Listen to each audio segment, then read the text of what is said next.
All right. Well, I am live now, and so I looks like I have one person in the chat right now, but that's totally fine. I know it's the middle of the afternoon on a Saturday, so there is a lot of things going on here. But no, today I wanted to just talk about the double features that I've been watching for the month, and honestly, it'd be cool to interact with you as well if you're watching this right now, either that or live.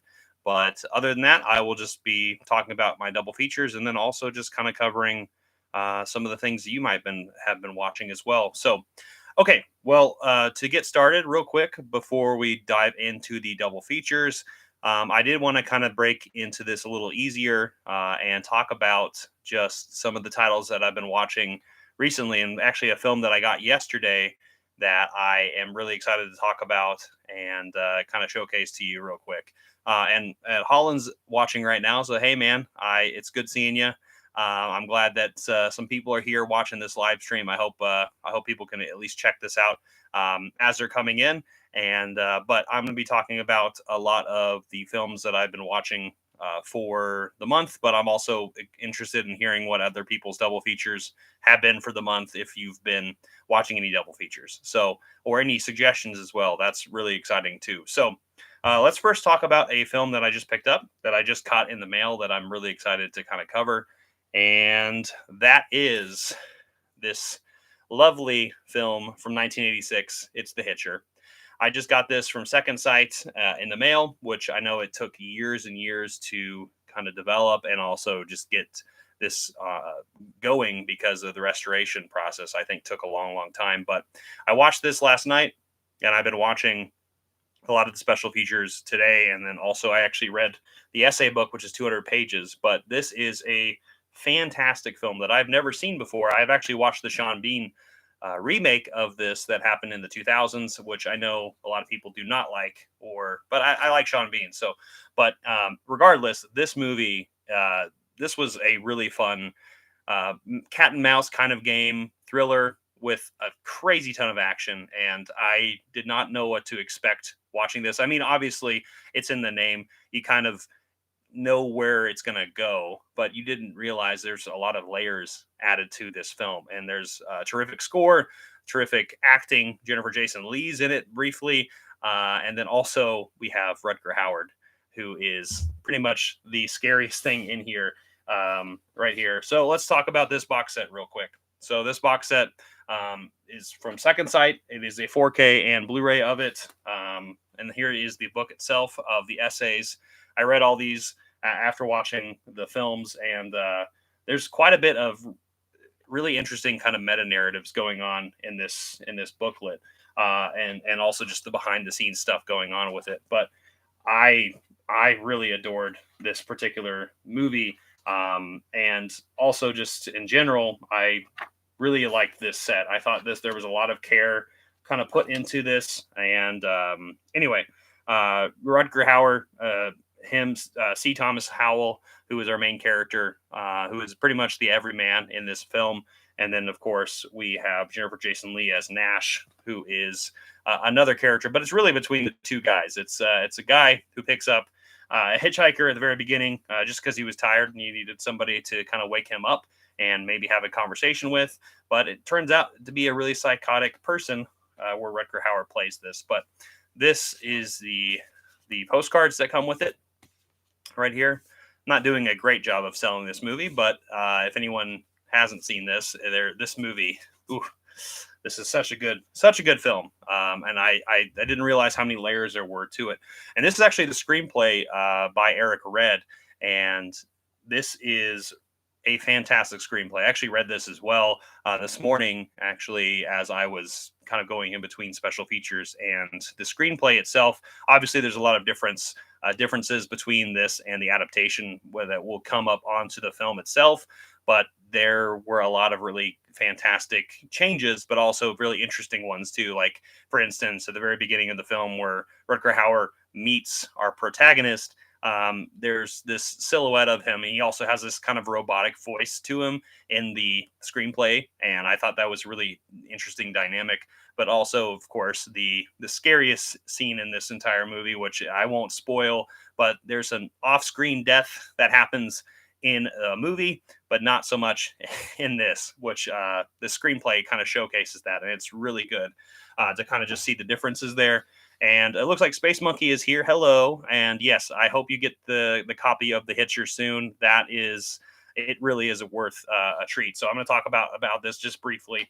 But like I said, this booklet is 200 pages right here, has a lot of really fantastic essays, just talking about a lot of the subtexts of the film. And it's not just a cat and mouse type of game. There's a lot of stuff going on in this movie, and there is the Blu-ray and the 4K. There's Drive right there. Actually, I have the I've been watching Drive as well. So, but the 4K is actually in the disc player right now. So I'm actually watching the special features. There's actually a couple short films on here as well. China Lake is one that I just watched, which is a short film that the director made before this movie, and one that you can easily see would be a nice transition into The Hitcher. So regardless, I just wanted to kind of showcase The Hitcher here for a second, and just show you how much I'm happy to have this set, because this is going to be one of my favorites of the year, I think. And regardless, let's jump into some special features. But before we jump into this, I know there's a few people in the chat, Holland and Space Monkey, and another person as well who's watching this. I would love to know kind of if you've been watching like double features for the month. Is that like a concept that you really look at yourselves? Do you do those kind of nights yourself, or like do you watch two things in a row, something like that?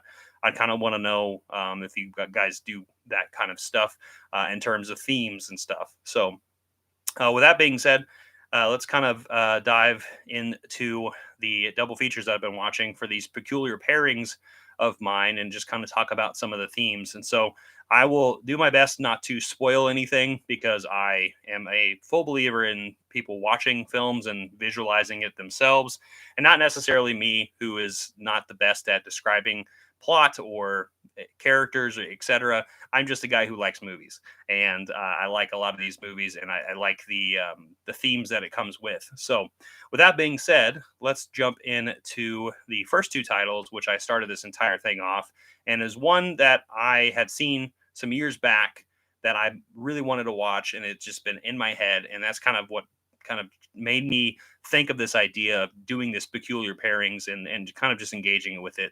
Hopefully through something like this, where I can do a live stream and kind of cover this along with you guys who are watching this. So let's dive into this. And those first two films are Patterson. That is the film that I meant. That has been kind of in my head for a very, very long time. And there's also the film Perfect Days by Wim Wenders. Jim Jarmusch directed this film, and I think this came out in 2014, something like that. It's been it's been about a decade now. 2017, so I'm wrong, but it's still been some years now. And this movie came out just last year in 2023. But let's talk about Patterson real quick, and why I picked these two different themes. Uh, Obviously, I knew the brief synopsis of Perfect Days, and I kind of imagined it kind of like Patterson. So that's kind of where we'll start. So Patterson is a film about a bus driver who is Adam Driver, who's also married to this wonderful lady who I butcher her name, but Golsith Farahani. I can probably say her last name correctly, but really eccentric wife. Really, but it is about a week in the life of this guy, and it really just explores the mundane little small things that he's paying attention to. He also writes poetry on the side. He's a bus driver for the city, and so that's kind of his main job. But I really love the little things that he pays attention to that kind of just gets him through the day to day of things. And that's something I've been really taking to heart for myself, is something where I'm just kind of going throughout my day, whether it's at work or with friends or even home. Really, I mean, I'm not really interacting with people that much here because it's just me. But I'm just noticing the small things in the day to day. And Patterson had been in my head for a while, and I'd seen this a couple years prior to watching this again, and it's even better than I remembered it. And a film that really just I love the ending sequence too, with the Japanese man that he finds at the park, and he gets his journal presented to him, and it's a really touching moment, but also like that makes it maybe more on the kind of the grand side of the fantastical side of things a little bit. But I think that's the other thing too about this is like you can daydream like this, like Patterson's character. Real quick, I'm gonna do a quick interjection here and say hi to Andre, who has been a good friend of mine for a very very long time. In fact, all of you have been good friends of mine for some time now. So I'm glad for you guys to stop by. Right now, we're talking about Patterson, and we're going to be talking about Perfect Days here soon. And Holland says that I love Patterson, but my friend found it horribly boring. Which I think to the to I don't know if Holland, if that friend of yours is somebody who watches movies that often, but it's definitely definitely the case, right? Is for people who aren't used to like kind of sitting there and watching just the mundane stuff happening. But also want to say hi to Jamie. Hello. Welcome to the live stream. So we're talking about Patterson, this very boring movie, right? Of this poet bus driver. That's really fantastic. Jim Jarmusch. I think that's probably my favorite thing that I have about this. But anyway, let's jump into Perfect Days real quick. So the film that I paired with Patterson, which is on the surface seems really really obvious, right? It is more on that mundane everyday life of slice of life of somebody going through their work and really just expressing that. And this is a film that I think I need to rewatch. It's one that has also been in my mind for a second, and I really love the this movie in particular, just because obviously I'm a huge fan of Vim Vendors in general, but just watching this janitor kind of go through his everyday existence, smiling, listening to different music every day, it reminds me. And I started thinking about it as my on my commute to work.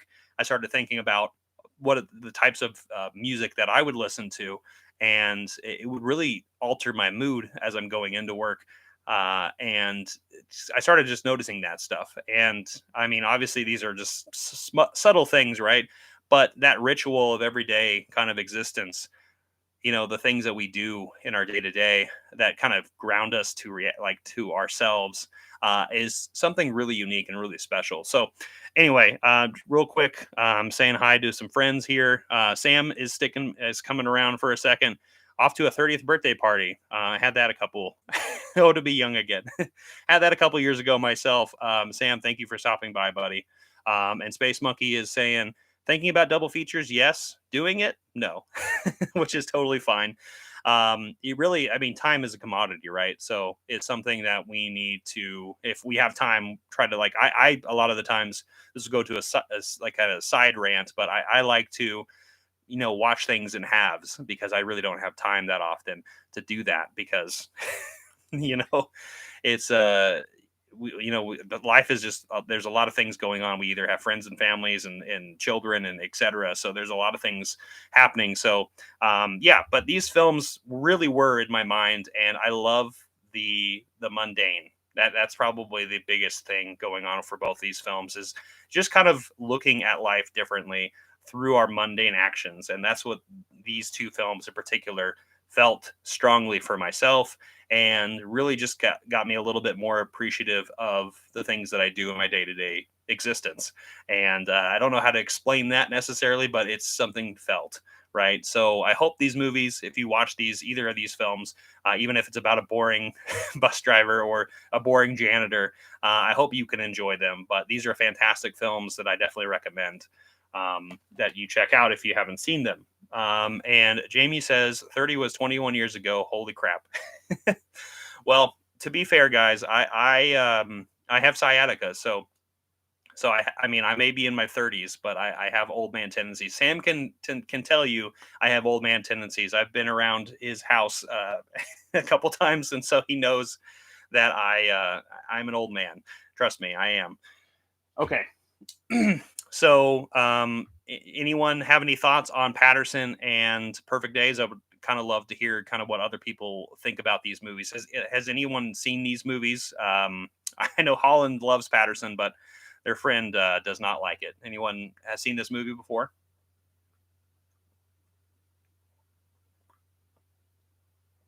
Coffee break. Old man Jones. That is me. So okay, well, we'll get back to it while people type out these. Jamie says they have not seen either of these films. I definitely recommend it. I think both these movies do reflect life in a really beautiful way. So I hope you can check them out. Perfect Days is on Space Monkey's watch list. It's a good one, and I need to rewatch it too. And there's also some cool special features on the Criterion disc that I have that I definitely want to check out. In fact, I actually have the Vim Vendors box sets that I need, the retrospect that I need to check into. I think I've only seen maybe 4 or 5 of Vim Vendors films. Obviously, Paris, Texas being my favorite, and excited to get that 4K once it comes out. But anyway, I hope people can check out Perfect Days and Patterson, and that's a really good special feature, double feature, a peculiar pairing. But the next one I want to kind of jump into here are 2 films right here from Arrow Video and Warner Archive: Mute Witness and Wait Until Dark. So, Mute Witness is a recent release from Arrow and one that came out in 1995. And this is actually the 4K edition of it. I actually picked this up while I was in Kansas City with my pals Ryan and KB, Disconnected, and KB Loves Movies. And I almost picked this up actually out of vintage stock, but I think it was a Barnes & Noble 50% off Arrow sale. So they're like, let's just go to Barnes & Noble and get a better deal for this. And I'm like, good catch. Thank you for saving my wallet. But I really loved this movie. It is, just like it suggests, a mute witness. It's about a woman who witnesses a crime, a really violent and sexual crime that exists in this film.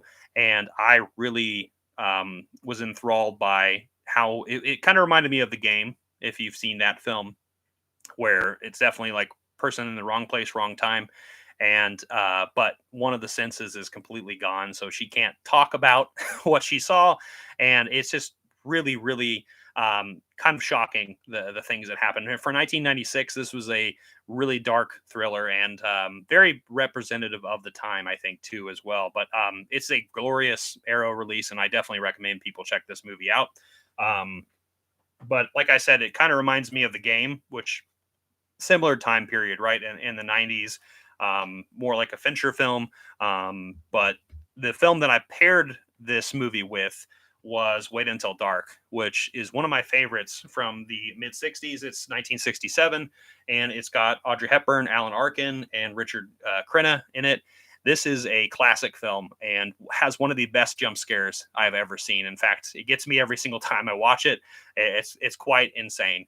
And this movie is another film where one of the senses is taken away. So Audrey Hepburn's character, she is blind, so she cannot see what's going on, and it really is kind of a film where it really does play more like a theatrical production, because it is set in like one location. It's in her apartment, and there's a crime that happens at the very beginning of the film, and it is stashed in her apartment, and she cannot. Obviously, she can hear everything because all the other senses are heightened, right? And so she is kind of trying to get away from Alan Arkin and the other corrupt police officers that are involved in this. And Alan Arkin is just terribly dark in this movie, and really fantastic, and quite scary, honestly. And you wouldn't expect someone like The In-Laws or some curmudgeonous guy that Alan Arkin is in the types of movies that he's in, like Little Miss Sunshine, for instance. You wouldn't expect him to be such an evil son of a bitch. And Wait Until Dark, he shows that. So real quick, I'll jump into the comment section, and then we'll talk about that pairing here. So Space Monkey says, my current ambition is to see every film top 250 on Letterboxd and IMDb, and Perfect Day is one of them. Okay, wow. Yeah, that is a really great endeavor, and honestly, good luck with that, and Godspeed. I know it probably changes every once in a while, but it's always good to do that. And I honestly am thinking about similar things myself in terms of getting into some lists and checking some things off. So that's really cool. Jamie says Arrow releases are always amazing. Yeah, Arrow's been doing a great job, and I think they've been cornering a really good market, especially both across the pond here in the United States, and then also in its home country in the UK. I really like the things that they've been putting out. I don't have a pocketbook that can get to the titles that I want to get every time, but I've been enjoying the things that I have been getting from them. And then I saw the game in theaters. Great film. Yeah, the game, terrific film. I love the ending too. It's quite a wild one too. And then Jamie also says, "Wait Until Dark is fantastic. My mom showed me that once when I was young. I think it pairs well with Play Misty for me." Okay, yeah. So the Clint Eastwood film, which I'm sure, and that now I'm just thinking of like things like Misery, right? Things along those lines, where people are some scorned lovers of sorts. But the reason I put these two together is pretty, I think, obvious. It's a thriller. Both are thrillers of sorts, and this one definitely has a lot to do with senses and the lack thereof. So one where they cannot speak, and the other one that they cannot see. And so these films in particular, I when I watched Mute Witness, I almost was thinking, like I thought about this movie for a brief second, and I'm like, okay, that's perfect. That is a perfect pairing, a perfect peculiar pairing for this kind of little experiment I've been doing. So, but yeah, besides this, obviously the tones of both of these films are quite different. This one's more of a sensual thriller, and this one is more kind of like I said, that kind of staged thriller where it feels more like a theatrical production, but it is also like just really tight acting. This is like some of the best acting you'll see in a lot of the films we're going to be talking about today. So this is a classic from '67, and this is a classic new release from Arrow. The 4K is terrific. Definitely recommend checking out both these films if you've not seen them. They're really fun. And yeah, that's a word I overuse, and Sam will call me out on that. I like to use the word fun a lot. So, but to me, these movies are fun, even if they are scary. But has anyone seen any of these movies, either of these two films, Wait Until Dark or Mute Witness? I would love to know as we're jumping into the live stream a little bit further. And also, as you're joining along, make sure to talk also about some of the double features that you've been watching for September. Anything's upcoming in October. I know horror is right around the corner, and we're actually going to talk about horror next in this next one. But does anyone have any queued up horror films that they're going to be watching? I would love to hear kind of what their plans for October are as we're doing this double feature live stream. So let me take a little coffee break real quick, and I'll let people type out some stuff.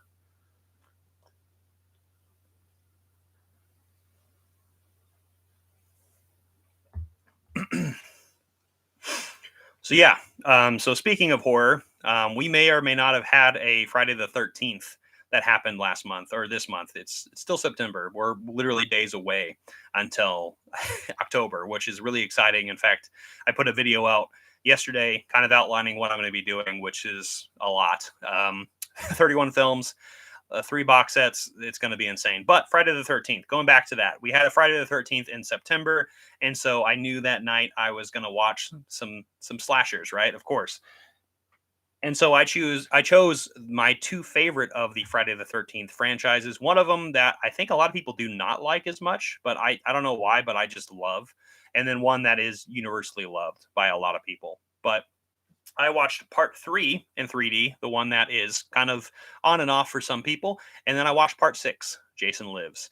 And yeah, these are two of my favorite of the franchises. I really love the first six films in particular. I mean, I just watched these not too long ago, and in fact, I did a video with my friend Steph, Movie Chatter. We talked about a deep dive of this. She's been a longtime fan of these films, and I'm a recent convert into the slasher franchise in general. But I've only seen these movies a few times here, and but regardless, it was Friday the 13th, right? So I wanted to watch part three and 3D. And in fact, I had a plan to do both, but the reason I'm actually doing this live stream at this particular time is because I like to go to bed early now. It's just part of my routine. And so that being said, I actually crashed immediately after I watched this movie, but I watched part 6 in the morning. But part 3 in 3D. This has the fun gimmick of 3D. So pretty much this is like a rehash of 2, but with a lot of different, really interesting kills, and some of my favorites too.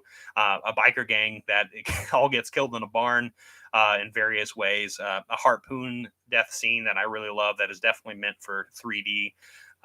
Yeah, it's just a really fun one, and I like the way this one ends.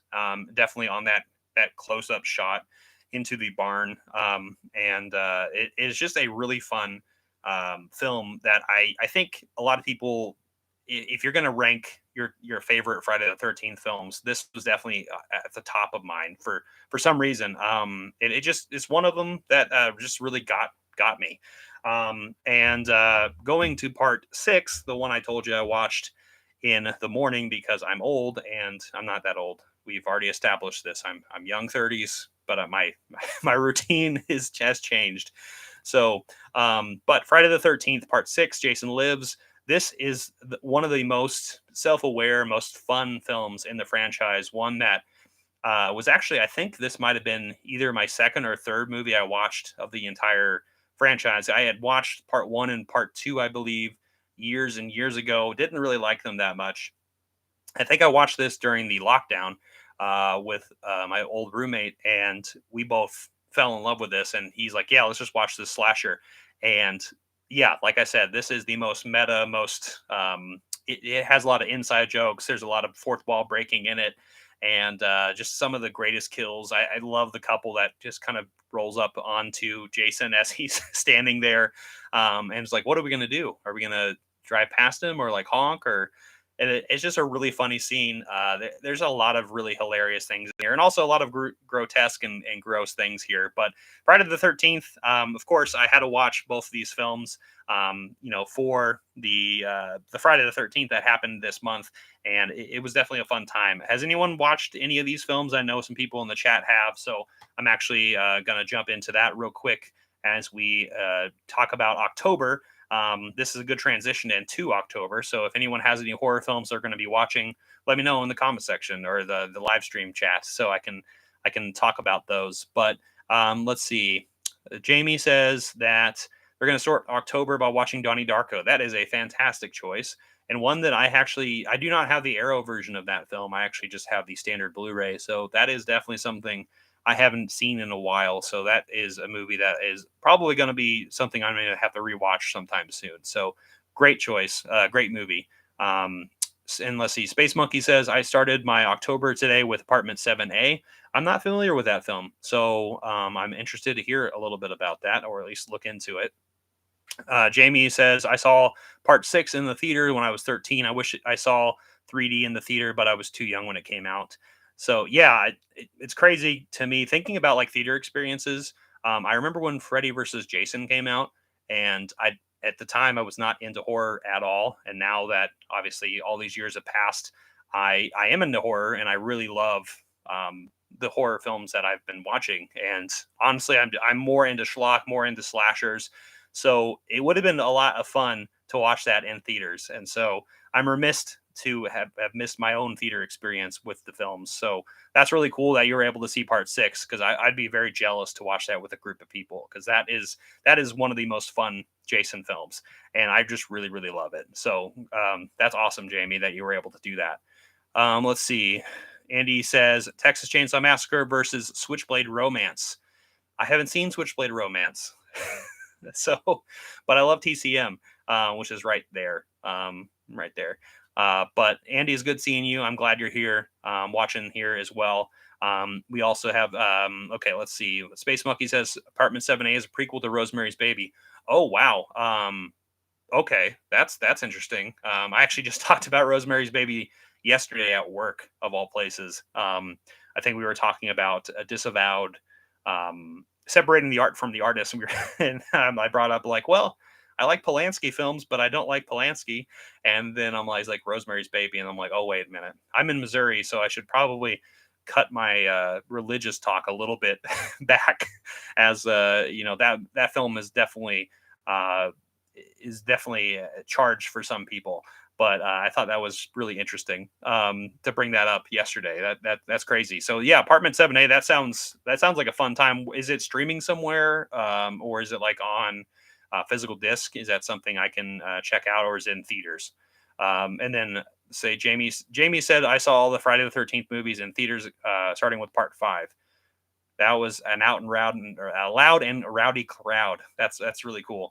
But yeah, of course, talking about slashers, I'm starting to love this franchise. It's actually some of my favorite of the slasher films that I've watched. I've always been a big Nightmare on Elm Street fan, and that's kind of been my favorite bunch. But as I've gotten older and I want to have a little bit more fun, I feel like, even though, come on, Freddy is super fun.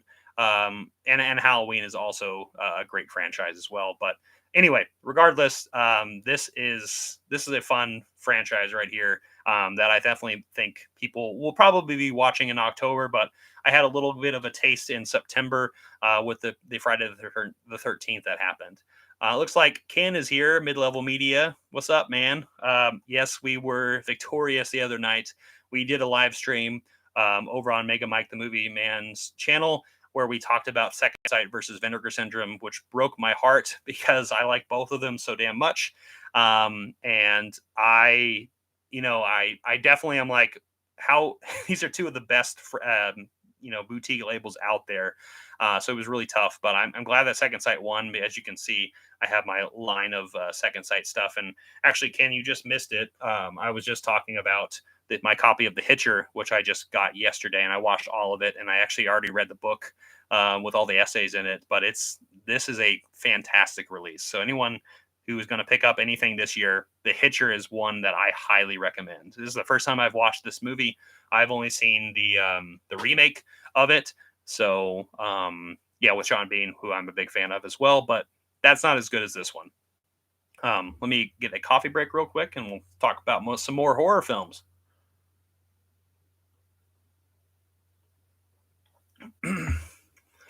So still talking about horror here. Looks like Ken says Friday the 13th is super consistent to me. Yeah, it really is. There is not really a bad one in the bunch. There's even a few that have some really off the wall kind of things going on, like Jason Goes to Hell. But I think overall, I'm totally on board, and I buy into the universe that it kind of sets up. So it's a lot of fun. I can't argue against that at all. So definitely think. Yeah, I mean, Jamie just brought that up. I just thought of that as my first. My first was like, well, maybe even Jason Goes to Hell is a little bit off, but it can be. Well, it's Ken's second favorite of the whole franchise. That's funny. Okay, now we're talking about Vinegar Syndrome. It's tough to argue against Vinegar. Their next level, yes, absolutely. Andy says that Gozu, sadly DVD only, versus the Kingdoms seasons one. Oh, the season 1 through 3 of Lars von Trier version, and Hitcher is on the way. That's awesome. Yeah, pick up the Hitcher, people. It is such a good release. And but let's kind of dive into some horror releases here as we're talking about it. In fact, there was actually an announcement that happened a couple weeks ago that like completely blew the lid off of my head, and that is the All the Haunts Volume 2 box set from Severin. And I am a huge folk horror fan. Like I love The Wicker Man, I love The Witch. I have a witch tattoo. Ken loves The Witch too, so he represented it in our competition versus Vinegar Syndrome. And yeah, so I've been in love with the folk horror side of things for a while now. So I had to get a little folk horror in the mood because I just watched Friday the 13th. So I watched two other folk horror films that have been on my shelf that I hadn't seen. And those films are Wakewood and In the Earth right here. So these are the double features that I put here. Two completely different types of folk horror films, but both really, really fun. So one is an Irish film from Hammer, actually, the modern Hammer studio, that put out Wakewood, and it is a really great film with Aidan Gillen, Eva Berthsil, and Timothy Spall in it, and it also has Littlefingers from Game of Thrones in it as well. And then there's In the Earth. And so let's talk a little bit about Wakewood, and then I'll jump back into the comment section. But yeah, talking about folk horror, this is a film that is probably the weakest of the bunch that I have here. And I think a lot of it has to do with budget, because I think the budget here was definitely a little lower than it needed to be. But then again, low budgets can lead to such really creative endeavors. And so I really liked the kills in this. As you can kind of see, there's an undead little girl that is maybe brought back, all Pet Cemetery in ways, and it is a very creepy way to kind of see how she ravages around this community, and in particular her family, that brings her back. And it's a great film. It's still, I think, one of the weakest ones here, but I had a good time with it. There was some lot of some slasher kind of, I would say, elements to it that made sure that it looked kind of like, you know, the types of folk horror and slasher type of movies that I've been wanting to watch. So, like I said, it's a lot like Pet Cemetery. So if you're a fan of that film, which is a great one, definitely check that movie out. But then I paired this with Ben Wheatley's In the Earth, which is the UK edition right here. And this was something I was really interested in. Speaking of Ben Wheatley, A Field in England is in the first All the Haunts BR's box set, and I really loved that movie. It was like a I guess a shroom trip of sorts, a black and white folk horror tale about, I guess, very time period sensitive, because it definitely dealt with, I think the French. I can't remember what time period. Maybe like the 17th century. During like I think the 100 Years War that happened. And anyway, these guys trip balls, and it is really funny, but it also has some folk horror elements to it too, so it's very, very scary. But going to In the Earth, I was excited to watch some Ben Wheatley stuff, and jumping into this one. And this one actually came out in 2021, I believe, and is very close to home for what we just all went through collectively with the pandemic. And that kind of what this movie is a little bit about. It definitely deals with a virus that has taken over, and has taken out a lot of the population. So the population is pretty scattered, and we're set out in the woods here with this couple that is pretty much not trusting anything. And it reminds me of, something like a kind of a science fiction folk horror film. You think of like Moorhead and Benson. If you've seen any of their films, that's kind of what I remember, like thought of while I was watching this. It has a lot of those elements to it, and some distrust in the different various people that they run across. But just like the title suggests, there's something possibly in the earth itself that is kind of, destroying the psyche of people. And there are definitely some really great folk horror elements in it. But this is a great pairing here, just in general, just to get me in the mood for folk horror, because I have some folk horror I'll be watching, especially when the box set comes in for All the Haunts BRs Volume 2, which I'll be doing a whole dive into because I love that stuff. But this was a really fun time to kind of jump into both the releases, and yeah, just to get back into the horror mood. But yeah, folk horror, fun stuff here. Let's jump into the chat here, where we can get back to, let's see, where did it end? The Space Monkey said, planning to watch Whatever Happened to Baby Jane. That is a great film as well. Welcome to Paradise and the Rocky Horror Picture Show in October. I never watched any of them. That should be a fun time, and some wild films right there. Some wild good times for sure. In fact, I actually have a story with Rocky Horror Picture Show. My father, who is not really much of a movie guy, you would think he would be, just knowing the stuff that I'm into now, but he actually was a film board for the college that I actually went to as well. And he actually, during the time in, I think, the early 80s, he was this film, especially in Missouri, was not not something that was, especially in the area that I live, a very conservative area, very, faux pas. Do not even watch this movie; it will corrupt you, kind of film.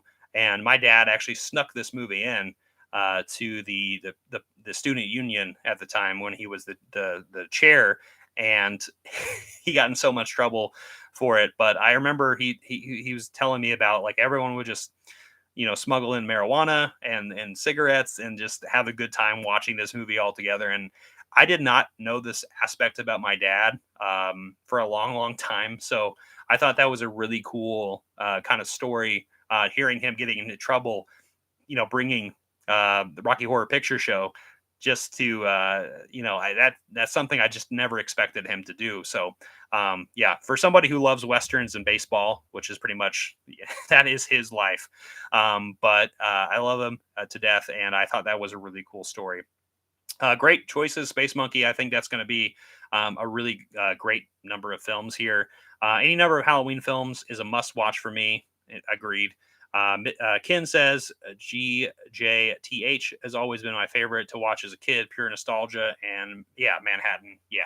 Get Jason Goes to Hell and then Manhattan. Yeah, those are good ones. Those are fun ones. Definitely more on the B side movies of the Friday the 13th franchise. Looks like Jamie is saying, love Tim Curry and Rocky Horror. Yes, he's phenomenal. He's definitely one of the best. You grabbed the Body Double 4K, just finished it, and Sony did a spectacular job. I have not picked that up.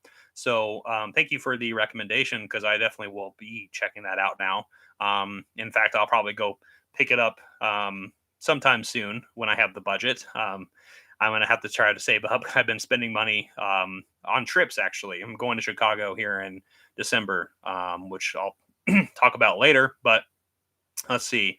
Um, for little scene folk horror, you need to check out The Outcasts. The flip side. Okay, so actually, my friends Davey and Sam actually told me to possibly check that out too. So Andy, thank you for bringing that back up in my memory.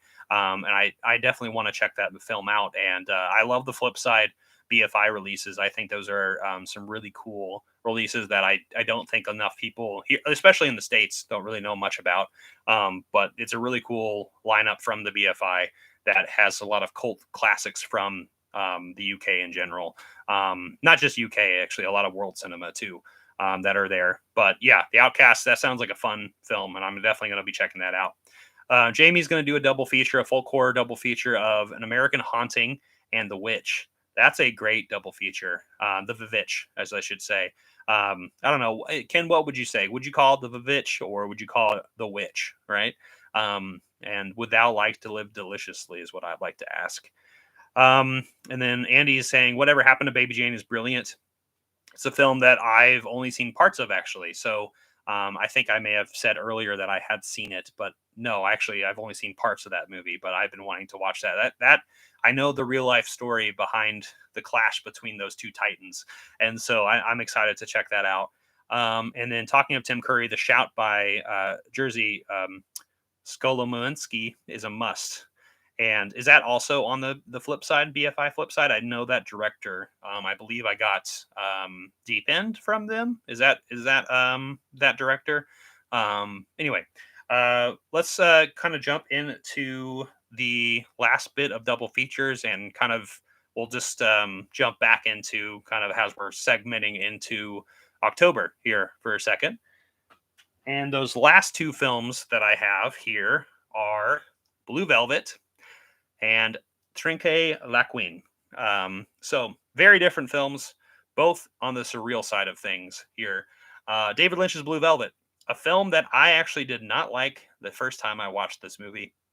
In fact, David Lynch in general is somebody I really didn't care much for, and I thought that was a very strange, to be strange type of director. I always thought that his films were like, okay, this is for weirdos and also for people who, like at the time when I was watching things like this, I was watching more of like Tarantino films and David Fincher, and definitely still discovering a lot of world cinema in general. But for David Lynch, I was like, okay, this is just for weirdos' sake. But what's really strange though is the fact that I just went through all of Twin Peaks, and I fell in love with that show, and I fell in love with David Lynch. So I rewatched this movie, and by golly, guess what? I really love Blue Velvet, and it definitely has a lot of tones of Twin Peaks, but it came out before in 1986, so a couple years before Twin Peaks aired. And man, this has a great cast. Dennis Hopper is terrifying in this movie, and so is Isabella Rossellini. Kyle MacLachlan is the funny weirdo that we love, and we also have why am I blanking? Laura Dern, geez, who is terrific in it here as well. But man, this movie this like there is a lot of things underneath this movie. But the other film that I paired this with is Trinque La Queen, which is a film directed by Laura Citarella. It's a more recent film. It came out in 2022. It's actually 4.5 hours long, and this right here, this was a really good time. I know that earlier Holland had mentioned that watching Patterson, that one of their friends was like bored. This movie may bore you, and not everyone loves this movie, and I get that. But it is a 4-hour film, and it is a mystery of sorts, and it actually is weirdly connected. I feel like to David Lynch in sorts. There is a missing girl named Laura that is in this film, and it is set in two parts. It's completely different, and is quite a wild time because like there are two different stories where these two individuals are in search of Laura, who is I think a botanist of sorts. So she deals a lot with plants, and anyway, her ex lover and somebody who you find out in especially in the first film that this person who falls in love with her, who has been helping her out in her work, and then in the second half of the story, you see what happens to Laura and like what she's doing. But yeah, this is a terrific kind of double feature in that surreal kind of vein. I really love the almost like the settling of just kind of like presenting a picture in a visual element of like this landscape or something going on in the foreground or even in the background that may or may not have any meaning. And it's just it really it tests your patience, but at the same time I think these movies in particular have a lot of interpretation to both of them, and two that like will leave you thinking a little bit further about like the things that you saw in the movies, and it may even require multiple watches. And so a lot of this stuff is just really really cool, to see things like this to make you think. A lot of the films that I've been really enjoying lately are ones that have really set with me after the fact that I watched these movies, and like have really been sitting with me, and ones that I'm almost daring myself to go back and explore, which is really cool because I have so many movies I want to watch, right? But at the same time, I have I have limited time. So, but yeah, this was my last pairing here. It was a David Lynch film, and a film that definitely was a little bit David Lynch inspired, but an Argentinian film. I didn't mention that, I don't think. That is a terrific representation of the area. And Trinque La Queen, it means around lake, which is the area this is set in. But yeah, definitely recommend this release from Radiance Films. This is a great 4.5 hour film. Definitely break it up into a few sittings. And then, of course, Blue Velvet is a classic from '86. Let's get to the comment section real quick as we're kind of wrapping a lot of these things up here. Okay, let's see. Movie Geek. Oh, hey, hey, buddy. Hello, hello. Hope you're doing well. I hope you're doing well too, pal. It's good seeing you. Let's see. Ken said I call it the witch, but I write it always with the VV. I do the same thing, but sometimes I joke about the vitch. For some people, usually with my friends who know about it. Jamie says, yes, I was hoping you'd pick a David Lynch movie. LOL, I saw Blue Velvet in the theater with my mom, and it was awkward at 12. Holy crap. Yeah, especially with Dennis Hopper, right? Just getting that and just the that's just so crazy, right? Why what a wild film. And then Jamie says, "Oh no, I'm literally the David Lynch person in the horror community." LOL. Um, yeah, I honestly, it's crazy to me that I just like started getting into David Lynch, and I feel like obviously he's talked about ad nauseum in the community in general, but I think it's interesting to think about it in terms of where like somebody like I'll just think about it through my own lens, but like thinking about it where like when I first encountered David Lynch, or first encountered a lot of these things that he has done, and really not sitting with me at all, and something that was like I didn't like that, like I just thought it was weird to be weird, and the surreal type of films that he would make, I didn't it didn't sit with me that well. So it's really interesting to come full circle to it and give some years and some space to it, and think about it in a different way. Which honestly leads to a whole other discussion about how old we are and our life experiences, and jumping into the different periods of our life and when things resonate a little bit better or when they don't resonate at all. So interesting stuff, a lot of food for thought. I've been thinking a lot lately. But yeah, David Lynch, back with it, and Twin Peaks got me into that. Space Monkey says fave Lynch is Lost Highway, which I also love. Lost Highway. That camera, ooh, scary stuff. In fact, I'm actually going to be going through a David Lynch filmography. Obviously, I just rewatched Blue Velvet. I'm actually going to be starting with Eraserhead here soon enough, and but I might be putting that off until we get into November, because I know there's a lot of horror in elements in David Lynch's work, but I already have my queue of 31 films that I want to watch. And I'm going to try to watch some David Lynch in between that, but I'm just going to enjoy the ride and space it out. It's going to be a lot of fun. So Jamie says Lost Highway is huge inspiration for Silent Hill 2. Interesting. Andy says Blue Velvet every time. Trinket was okay. I remember you talking about that in on Letterbox, but I think it was at least an hour, and the second part was the best. Definitely the more surreal part to it. I actually really enjoyed the first part quite a bit too. I love the doomed romance that they were discovering together, but I get it. So, and then Andy says, my hit rate with Radiance Discs is about 50-50 so far. 50% fantastic, 40% okay, watchable, and 10% terrible. The only thing that I didn't really like that much was Red Sun. I think that I've seen so far. I've probably watched about 25 or 30 of the Radiance titles, and that was the only one that I really didn't like. But I get what you're saying, though. There's definitely some ones that are hit and miss. But I really love the label, and there's a lot of exposure to things that I wouldn't ever think about otherwise. And that's honestly, we live in a really good time in terms of physical media, and that's probably talked about a lot, but it's just really cool to kind of just go down these different paths. And then Jamie says, yes, the nitrous tank was scary. Yes, it was. Dennis Hopper was great. So yeah, I'm actually going to be kind of wrapping this up in the next 5 to 10 minutes. I only wanted to do about an hour of this for the double features. But what do you think of my double features?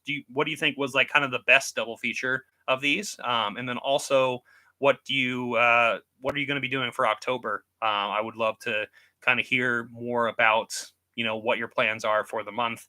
Any double features, like horror double features that are coming up. Just to review real quick, I'll just kind of go back with my double features again, just and talk briefly about each one. So the first double feature I had here was Patterson and Perfect Days, which was a really great look at kind of the ritual of everyday life and kind of looking at new things about that. And then I watched Mute Witness and Wait Until Dark, which are great films that are taking away one of the senses and heightening the others. Great thrillers of sorts. Then I watched Friday the 13th, Part 3 and Part 6. And these are two of my favorite of the franchise, but some slashers I wanted to watch on Friday the 13th. And then I had some folk horror here with In the Earth and Wakewood, because All the Haunts BRs got me back in the mood for some folk horror. And finally, I wanted to watch some surreal films here with Blue Velvet and Trinquet La Queen. And yeah, I've been in a surreal kind of mood lately because I had been watching Twin Peaks, and it's been a lot of fun diving into a lot of these different directions. But yeah, what do you think? Which pairing do you think was the best? Obviously, not everyone has seen all of these films, but do you have a favorite of the bunch of films that I talked about? And then also, do you think this was like a fun kind of experiment in terms of like engaging with this every week? I kind of want to hear some feedback a little bit, just in terms of what they think of this kind of experiment. I know a lot of people do a lot of double features and they do it in different ways, but I wanted to do it in a different way.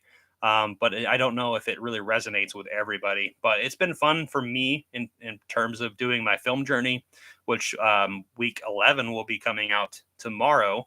And I'm really excited to kind of dive into that, because week 11 has some pretty crazy stuff. I'll be getting into the Hitcher a lot more during that video, but I watched a few films prior to October starting up, and yeah, I'm excited to talk about that. But yeah, does anyone have any final thoughts as we're kind of ending the live stream, as we're kind of jumping into this peculiar pairings? I would love to hear kind of what people are doing for the weekend, and then also for what they're going to be watching for for October. So it looks like Space Monkey says, which were your best films you watched in September? For me, it was A Separation. Oh, that's a good movie too, and The Substance. I've been hearing nothing but crazy things about that film. All new to me. That's awesome. Best film of the month of October, for September. Let me get my phone from my letterbox, and I can tell you that. I know my mind is kind of goes everywhere, but I think overall there has been some really revelatory films that I watched during the month, and September was a really good one for me. Let's see, I watched Patterson and Perfect Days at the very end of August, so those don't count. But Mute Witness was the first time watch, was really good. I watched both of the Souvenir films, which I really enjoyed. Um, those are the top three so far. Creep, the Netflix film that I hadn't seen. That movie was very creepy. That lack of a better word. The Boy and the Heron, definitely one of the best Miyazaki films out there. One that I'm really excited to kind of jump back into. So I definitely think I'm going to jump back into that one. And then also I rewatched The Wizard of Oz, and I watched the Lynch and Oz documentary. I would say those are probably my favorite things that I watched, because after watching David Lynch and watching and then rewatching Wizard of Oz, that was a really cool, like, just like dive into, like, okay, this could be a little bit of the headspace of what David Lynch thinks a little bit about, and I loved the different thematic things going on with that. And then just rewatching The Wizard of Oz, I actually just got the 4K, which I did not watch. I actually had a Blu-ray version of it, and I realized, I'm like, I need to get the 4K of this. I'm surprised I don't have it yet, because it is a gorgeous film and one of my earliest film memories, and one that still is grand to this day. But yeah, I had a lot of really great releases. Rewatching Blue Velvet and liking it this time a lot more. That was a lot of fun. So yeah, September was a good month. I watched quite a bit of titles, a lot of fun ones, ones that I would consider masterpieces. And yeah, I'm just excited for October here. Okay. And then Andy says Latrell is a must. Okay, that's good to hear.